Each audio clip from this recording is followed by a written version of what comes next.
dia, sou missionário Salvador. Mais um pastor aqui falando da idolatria católica, né? Pastor da Universal, né? Ó, o que é idolatria e por que muitos são idólatras sem saber? A tática é, é degrinir e apontar que a Igreja Católica ela é idólatra, né? Engraçado, aqui é a Universal, ali no templo do rei Salomão. Engraçado, ali dentro do templo do rei Salomão, o Edir Macedo, que edificou esse templo, né? Ali dentro do templo tem essa Arca da Aliança, imagem de escultura, que tem dois querubins. Olha que heresia, cara. O cara vai falar das imagens católicas, vai falar das imagens, tanto que no tempo do rei Salomão tem imagem também. Que interessante, né? Que você vê, cara, essas igrejas vindas de homens, fundamento de homens, tá certa, só eles tá certo. Que interessante, né? Eu vou ler aqui a partir do versículo 14. Portanto, meus amados, 1 Coríntios 10, fugir 14. do quê?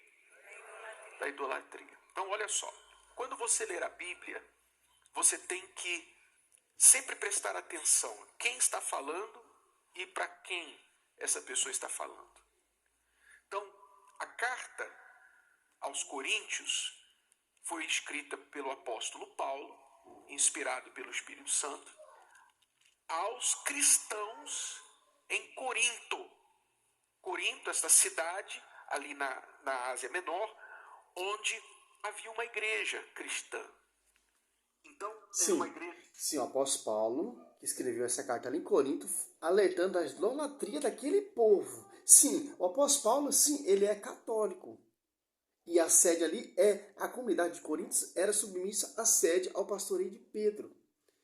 Para deixar bem claro, pastor, não é a igreja protestante, não é a igreja fundador de homens, né? Mas vamos lá. Inclusive muito problemática. Você vê as duas cartas, 1 e 2 Coríntios, são cartas de exortação, são cartas de correção. Paulo teve muito trabalho com essa igreja, porque era uma igreja assim de muito conflito, muitos problemas, pessoas carnais e tudo mais. E alguns problemas a gente vai ver aqui. Então ele estava falando com quem? Quem era o público a quem ele se dirigia? Incrédulos ou cristãos? Cristãos. Por isso ele está falando aqui, portanto, meus amados, quer dizer, aos irmãos, está falando aos cristãos. O que ele está mandando eles fazerem? E o apóstolo Paulo, ele tá pregando sobre a idolatria daquela época. Não é imagem, escultura que tem da igreja católica. Não é esse tipo de idolatria que ele estava combatendo, como os pastores querem colocar essa situação. É diferente. A idolatria do povo pagão e do povo cristão ali que estava se corrompendo com o povo pagão. E idolatria é adoração. Adorar ídolos, deuses pagão. Que interessante, né? E muito diferente das imagens via sacra que Deus manda fazer. Que vocês têm a imitação aí no templo do rei Salomão. Idolatria. Parece até um contrassenso falar aos cristãos para que fugissem da idolatria. Já que, por definição, se você é cristão de verdade, você não pode ser idólatra. Ou pode? Se você é cristão, se você segue ao único e verdadeiro Deus, então você sabe que uma das principais... É como todos os pastores, eles acusam, mas não prova nada na Bíblia. Fica nessa ladainha, nesse conto de fada, mas não vai logo ao ponto. Qual é a idolatria católica? Simplesmente é isso. Nós queremos saber isso. Aonde nós somos idólatras? Eles usam texto distorcido para tentar perseguir a igreja.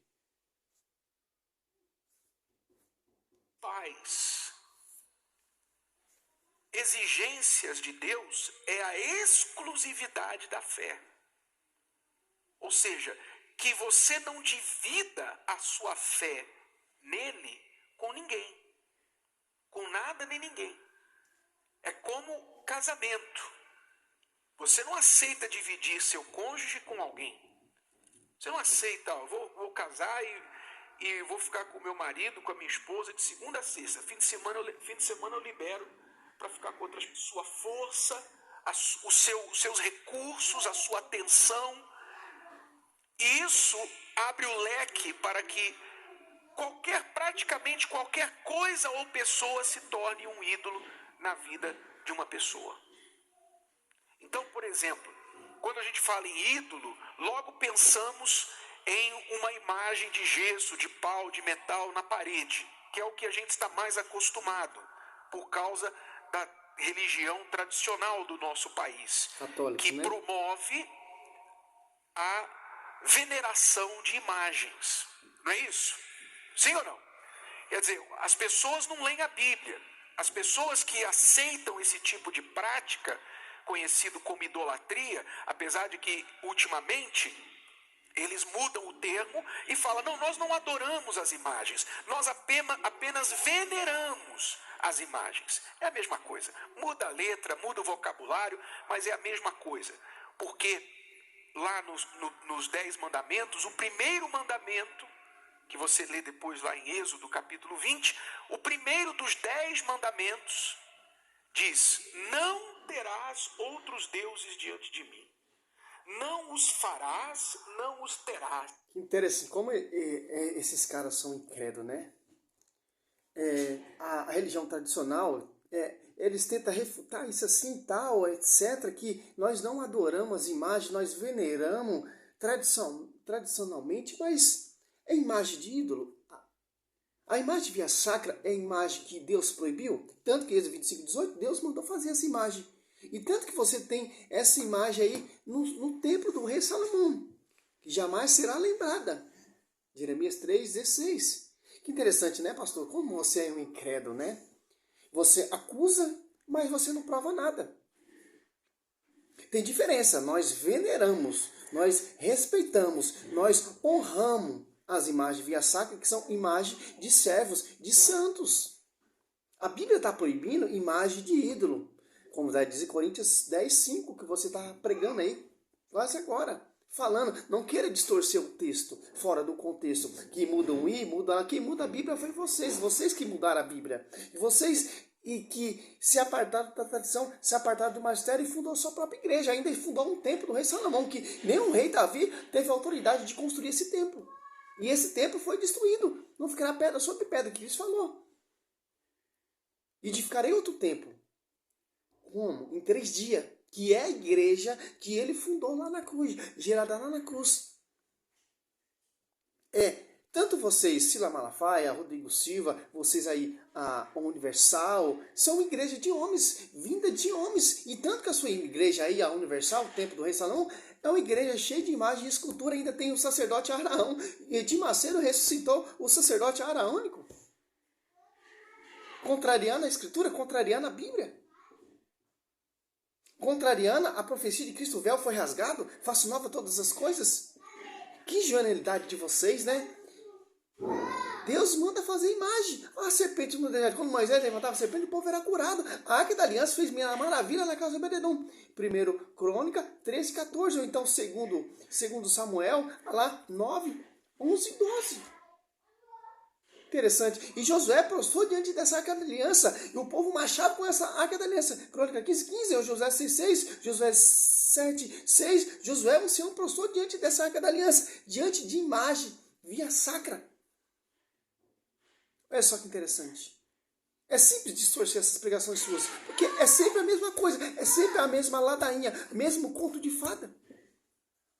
Que interessante. É uma só igreja, é uma só fé, é um só pastoreio. Nós temos as imagens como honra, como culto de honra, culto de veneração, não culto de adoração. Que interessante, né, o pastor?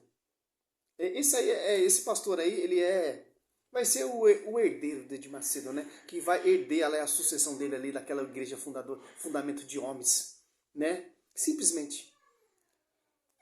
E pregação fraca, não tem argumento nenhum. Fica falando, como todos os protestantes não prova nada.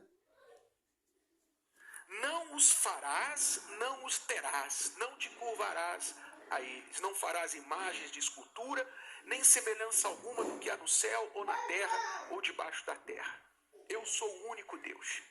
Então, as pessoas aceitam ter imagens e supostamente não é para lembrar do santo. Quando a Bíblia fala de santo, ela não está falando de imagens.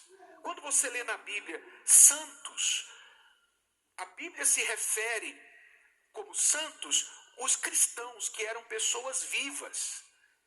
Você que é cristão, você é um santo, porque a palavra santo significa separado.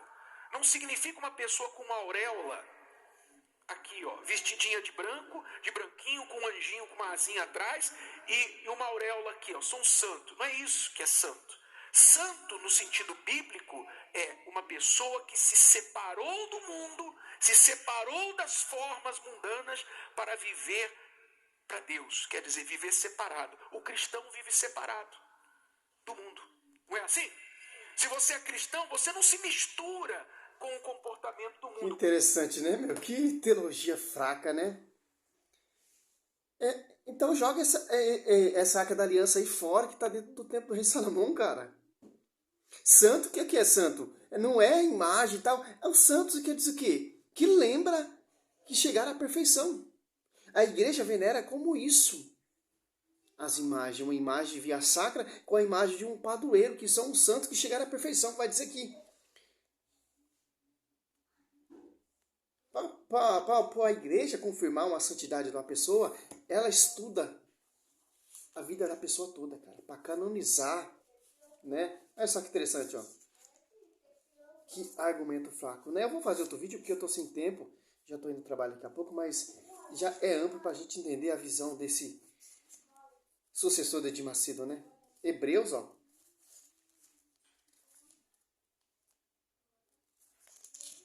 Olha só que interessante. 12. Exemplo dos heróis do Antigo Testamento aqui, ó. A Bíblia já relata a lembrança dos heróis na fé. Os santos do Velho Testamento. Mas tá bom. Só você meditar aqui, ó, Hebreus 11 todinho, você vai ver. E também Hebreus 12, 22. Vós, ao contrário, vós aproximaste da montanha de Sião, da cidade de Deus vivo, da Jerusalém celestial, da miríade de anjos, da Assembleia Festiva, dos primeiros escritos no livro do céu, e de Deus, juízo universal, das almas do justo que chegaram à perfeição. Que interessante. Aos santos aqui, ó, que chegaram à perfeição. Do justo que chegaram à perfeição. Isso é santidade. O apóstolo Paulo fala assim, não sou eu que vivo, mas Cristo vive, estou preso atado na cruz de Cristo. Gálatas 2,19. Olha só que interessante. Olha o fundamento da igreja. Por isso que as imagens que a gente tem, ô pastor, não é essa imagem igual que você tem dentro do templo do rei Salomão. Uma imagem feita por mão de homens, por Edir Macedo. Não, nós temos uma imagem via sacra e consagrada e ungida pelo sacerdote. A Arca da Aliança, o Velho Testamento, ela foi consagrada e ungida também com óleo ungido, que é o Espírito Santo. Que interessante. Tanto você está falando da imagem aí, sem noção nenhuma, porque vocês têm uma imagem escultura com 2 querubins aí no templo do rei Salomão, e vocês querem falar o quê? Que diferença tem de uma imagem católica e das suas imagens? As suas imagens é simplesmente uma imagem, que não tem a consagração sacerdotal. Não tem a unção de um sacerdote para se tornar sagrada. Olha a diferença. O apóstolo Paulo fala, a 2 Coríntios 5, então não deixa a hora de deixar esse corpo e habitar junto do Senhor. Que interessante. Ah, mas para ser santo não é quem já morreu, é aquele que separou do mundo, tal, etc. Que visão errante, ó pastor. Que visão sem noção, base bíblica nenhuma, sem noção. Fica aí papagaiando, mas não prova nada. Se você for perceber, esse templo do rei Salomão é uma abominação. Esse templo é coberto de ouro, feito por mãos de homens. Mãos humanas, sem envio e sem pastoreio. Isso é abominação. E seguem do costume judaico e farisaico ainda. Interessante. Como Deus nos usou de imagem e escultura, o incrédulo? Só você catar aqui, ó. Êxodo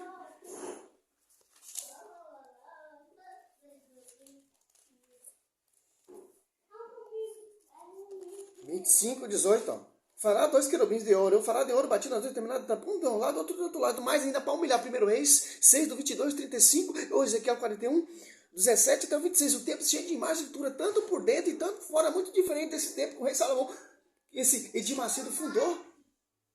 É um templo que tinha 12 bois, 1 Reis 7, 25, 1 Reis 7, 22, tinha bois, tinha leões e tinha querubins.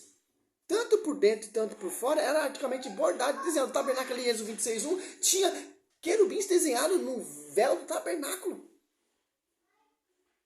Que interessante. E também Moisés, o porta-voz, o mediador do Velho Testamento, postou diante do seu sogro Jetro e beijou como culto de honra. Êxodo 18:7. E os filhos dos profetas postou também diante de Eliseu, segundo Reis 15. O profeta Natan postou diante do rei Davi como culto de honra. 1 Reis 1, 22, 23. Bezabé postou também diante do rei Davi. 1 Reis 15 e 17. Ou 1 Reis 1, 31. Ou então 1 Reis. É tantos versículos, cara. Tantos. Que esse cara fica no bolso. Tá falando heresia. Tá distorcendo a Bíblia. Tá distorcendo por quê? Para perseguir a única igreja que todos os protestantes perseguem. A verdadeira igreja. A verdadeira fé. Sobre ti, Pedro, eu edificarei a minha igreja. Uma igreja que vai seguir a tradição. A igreja que vai seguir os traços lá da igreja primitiva ali. Dos tabernáculos, e depois do tempo do rei Salomão. Será destruído e será reconstruído. Será reerguido em 3 dias. Que vai seguir a tradição. Um porta-voz no Velho Testamento e no Novo também um porta-voz. Um pastor no Velho Testamento e um pastor no Novo Testamento. Que interessante. E essa igreja orava junto com a mãe da igreja, a dos Apóstolos 1:14. E tanto quem pregou primeiro nessa igreja que foi edificada e fundada sobre Pedro e edificada sobre o pastoreio de Pedro, foi Pedro. E se reunia nesse templo cheio de imagem e escultura, o pastor. Cristo passeava nesse templo em João 10, 23. E não falou nada. Porque a Bíblia já mostra o que se pode venerar, o que se não pode nem venerar e nem adorar. Que interessante. As imagens católicas eram a imagem consagrada, prefiguração e semelhante os querubins em cima ali do próprio citário da Arca da Aliança. Que se fez lá no ventre de Nossa Senhora. Salve Maria, sou missionário Sérgio Roberto.